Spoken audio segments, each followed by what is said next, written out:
Est-ce que ça t'arrive de t'arrêter et d'analyser la façon dont tu procèdes, par exemple, pour ta routine linge? Si ta réponse est non, ne t'inquiète pas car la plupart des gens ne s'arrêtent pas non plus pour analyser ce qu'ils font. Et pourtant, si tu prenais le temps de temps en temps de t'arrêter et d'analyser ce que tu fais, tu gagnerais en efficacité. L'idée ici de cette vidéo est de bousculer un petit peu ton quotidien, de te faire prendre le temps d'analyser ta situation et ce que tu fais, pour justement gagner en temps et en efficacité grâce à ces techniques que je vais te partager qui pour certaines sont un petit peu controversées.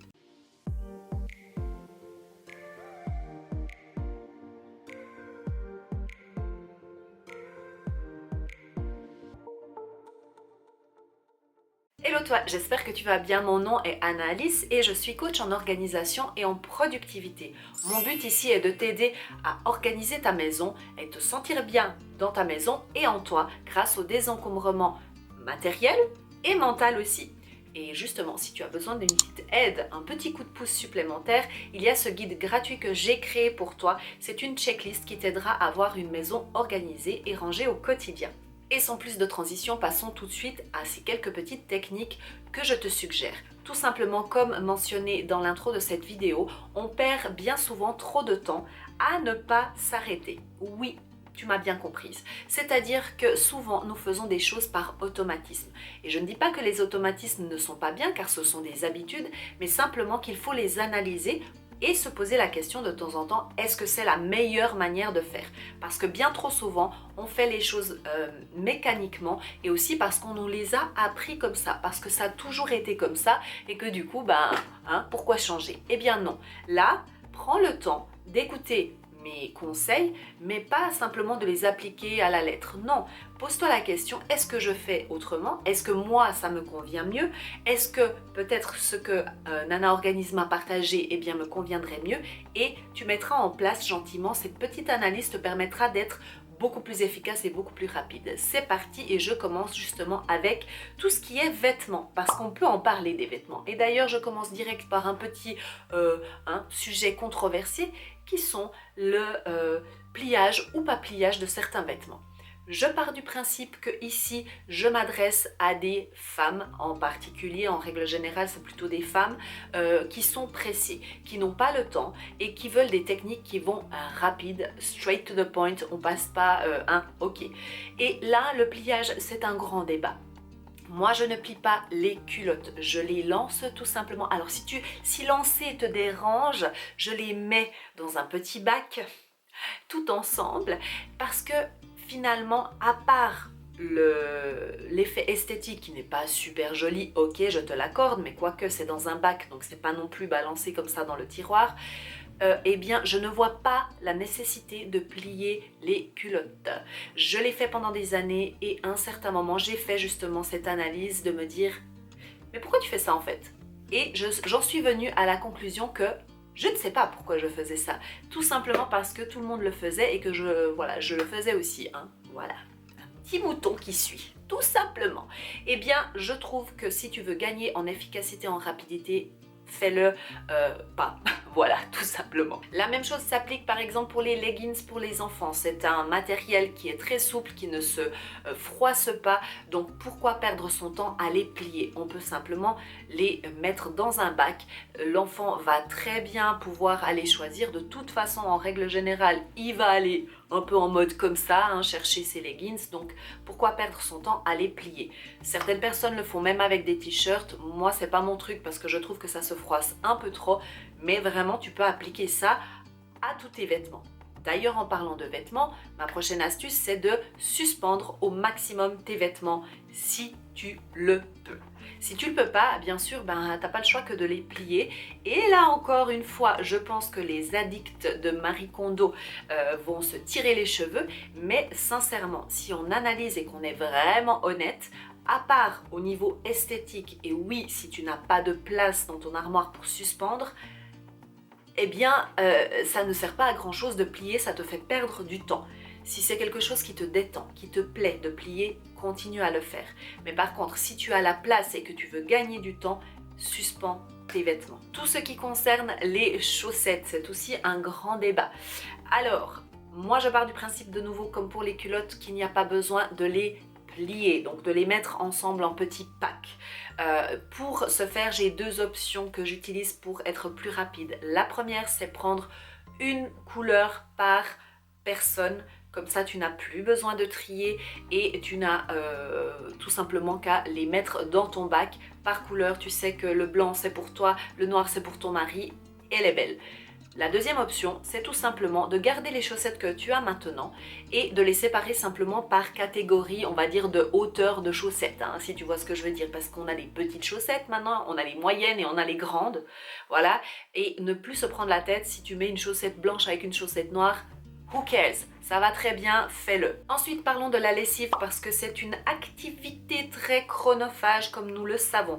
Donc, chaque petite chose que tu fais va additionner du temps à chaque fois et au total, ça fera vraiment beaucoup. Donc, toutes les petites choses que tu peux faire plus rapidement vraiment te fera gagner un sacré temps à la fin et c'est ce qu'on va essayer de faire. Donc déjà, pour récolter le linge, je te conseille d'avoir des paniers à linge stratégiquement dans les endroits où vous vous déshabillez.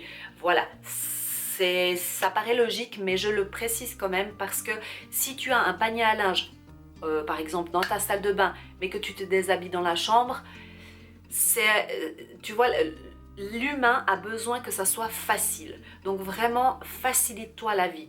Pose-toi la question, ok, quand je vais me doucher, où est-ce qu'en général je me déshabille? Est-ce que c'est plutôt dans ma chambre? Est-ce que c'est plutôt dans la salle de bain? Et mets un panier à cet endroit-là. Pareil pour les enfants, un panier par chambre ou un panier par enfant, à toi de voir.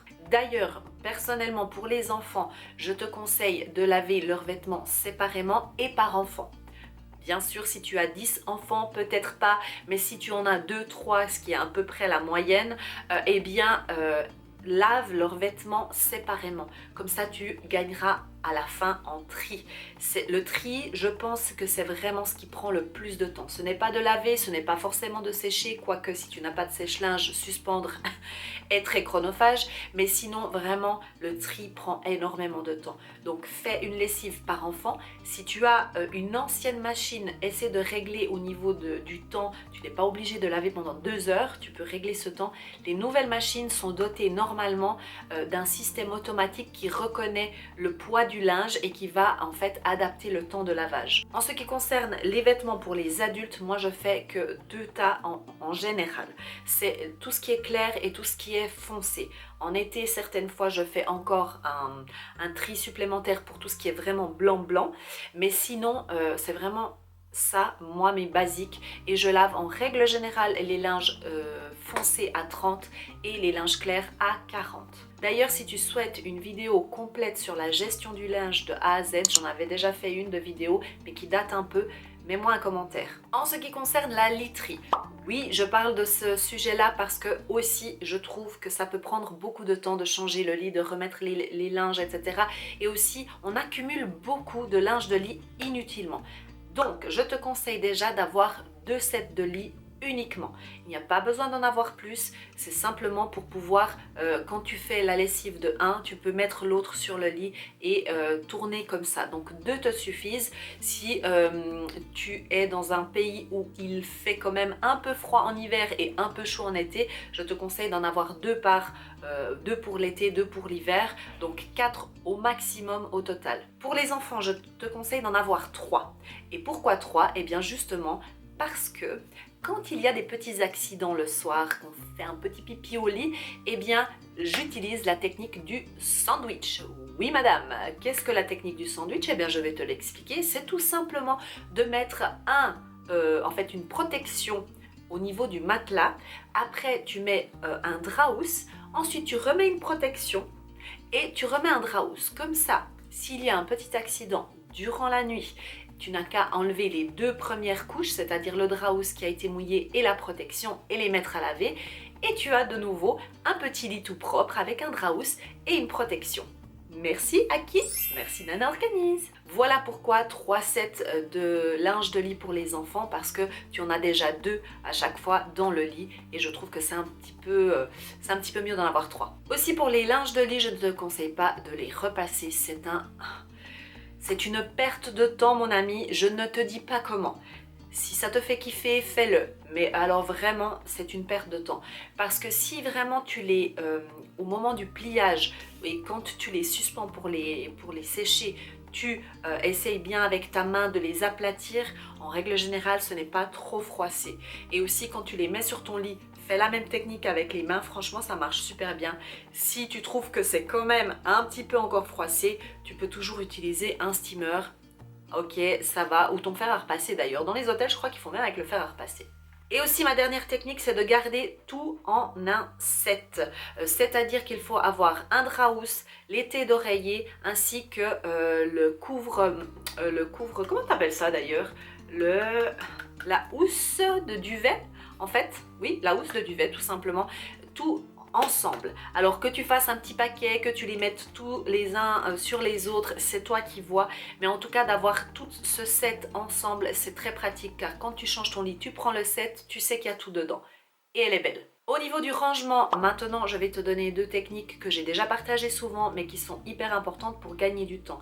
La première, c'est les quick check. Les quick check, c'est quoi? C'est tout simplement un rangement rapide avec une minuterie où tu vas décider à une certaine période de ta journée. Je te conseille de le faire 2 fois. Si tu peux juste avant d'aller au travail et une fois le soir avant de t'asseoir sur le canapé par exemple. Après à toi d'adapter à ta vie, on est bien d'accord. Mais tu mets ton minuteur pendant 5 minutes, tu prends un panier et tout ce qui n'appartient pas à cette pièce, tu le mets dans ce panier et ensuite tu prends 5 minutes pour tout ranger et comme ça elle est belle. Mais aussi attribuer un panier pour chaque enfant parce que ce n'est pas à toi de ranger les choses de chacun, hein, d'accord? Donc toi tu peux mettre les choses dans ton panier et ensuite tu distribues dans chaque panier par personne. D'ailleurs ça peut aussi s'appliquer, pas que pour les enfants, hein. Je dis ça, je dis rien. Et maintenant nous arrivons à la dernière catégorie qui est par rapport au nettoyage. Les nettoyages, je te conseille toujours de diviser tes tâches, ne pas le faire tout en un jour parce qu'il suffit que ce jour-là tu aies quelque chose et du coup ça te met un petit peu dans la panade. Mais je te conseille donc de diviser tes jours et de faire en fonction de toi ce qui te correspond et de pouvoir aussi appliquer les techniques qui te sont le plus utile. C'est-à-dire que moi par exemple j'ai décidé de diviser mon ménage par étage. J'ai plusieurs étages chez moi donc ça ne fait pas sens que je fasse par pièce. C'est pas le but. Mais déjà si tu arrives à diviser en 2 ton ménage, tu verras que ça sera top. Et aussi n'oublie pas d'inclure les membres de ta famille parce qu'il y a beaucoup de tâches. D'ailleurs toutes les tâches peuvent être complètement divisées et ça te fera gagner énormément de temps. Aussi avoir tout le matériel prêt à disposition pour être beaucoup plus rapide. Dès que tu sais que tu dois aller nettoyer un certain endroit, prends ce sac que tu as toujours prêt pour pouvoir tout simplement être rapide. Aussi par rapport aux produits de nettoyage, réfléchis vraiment si tu as besoin de tous ces produits que tu trimbales avec toi. Parce que sincèrement, moi j'ai réduit à un produit et ça me va très bien. C'est un tout surface. Pour le bois, attention, bien checker si ça va. Mais sinon, à la limite, t'en as 2 quoi. Donc vraiment, simplifie-toi la vie. Maintenant, je conseille aussi de mettre en place des rituels de nettoyage. Comme on a parlé de rangement avec les quick check, je conseille aussi un petit rituel de nettoyage quotidiennement. Alors attention, ce n'est pas les grands nettoyages, c'est simplement de faire en sorte que tout soit à peu près à niveau et que pour que toi tu te sentes bien visuellement, tout soit rangé de 1 avec les quick check et de 2 nettoyer justement avec cette technique qui s'appelle pour moi les quotidiennes. Et d'ailleurs, c'est dans le guide gratuit que je t'ai proposé en début de vidéo, tu as cette checklist pour mettre en place les quotidiennes. Ça te permettra au cas où tu n'as pas le temps de faire les gros nettoyages, c'est-à-dire les nettoyages hebdomadaires. Moi j'appelle ça les gros nettoyages, mais en fait c'est pas les gros nettoyages. C'est vraiment pour au moins être à flot et pouvoir garder un nettoyage, on va dire, constant. Que si quelqu'un débarque, t'es pas là en mode panique. Et là, c'est ma dernière astuce de cette vidéo et là, je pense qu'il va être un petit peu controversé, mais vraiment j'insiste parce que je ne le dis pas assez, je vais le dire de plus en plus. Au niveau des nettoyages, on se met une pression de fou et je trouve qu'elle est complètement injustifiée et inutile parce qu'on fait comme on peut, on fait de notre mieux et c'est déjà très bien. Donc, pour les nettoyages au niveau hebdomadaire, peu importe que tu le fasses en 1 fois, en 2 fois, 15 fois, c'est pas la discussion. C'est vraiment de te dire et de comprendre qu'il n'y a personne sur cette terre Et là, je sais que c'est un gros statement de bois, mais vraiment, je pense qu'il n'y a personne qui ne peut dire « Oui, moi j'ai toujours fait mes nettoyages, tu sais, hebdomadaires, nickel, sol, poussière et tout ça, tout le temps, j'ai jamais loupé une fois. » C'est juste pas possible. Parce qu'on a des empêchements, parce que la vie arrive, parce qu'on est fatigué, parce qu'on n'a pas envie, et c'est ok.